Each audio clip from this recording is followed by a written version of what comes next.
Diddy said, "You was more than my girl, we was like brothers." I was so confused by this line when I was 11 years old when this song came out in 2001. I was in middle school, like, what does he mean by that? How can your girl be like a brother to you?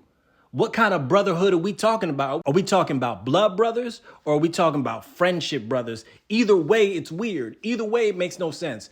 And if you think about the lines that came right before that line and right after, it makes it even worse. At first, we were friends that became lovers. You was more than my girl. We was like brothers. All night, we would play fight under covers. So this man had the mentality in his romantic relationship with this girl who he wanted to be his wife that first they were friends, then became lovers, then they play fought under the covers all night with a girl who he thinks of like a brother. Very weird. This totally confused me because it came in the third verse. So we have two verses with Diddy, with Usher, with Loon. This is like when Diddy was at his prime.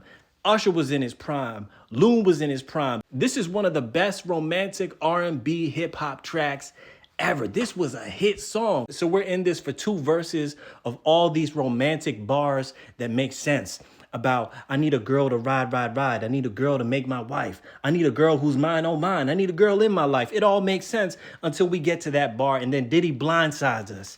He says, "You was more than my girl. We was like brothers." Like, what, Diddy? I used to be sitting in the car in the back seat on the way back from school, listening to this song and just totally bothered by this.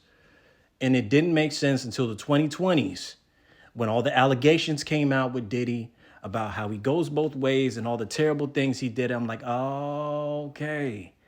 This makes sense now. From 2001, what he said, "You was more than my girl, we was like brothers," that makes sense now. Before the Diddy allegations, I was confused by this for like 20 years. I was like, what does Diddy mean by that? What kind of brotherhood are we talking about? So let me know in the comments, what did you think about this Diddy bar when you heard it? Did this catch you off guard? Did it bother you back in the day in the 2000s when this was popular? Let me know in the comments. Let me know some other hip hop and R&B and old school songs with lyrics that didn't make sense to you or that bothered you back in the day. Let me know in the comments.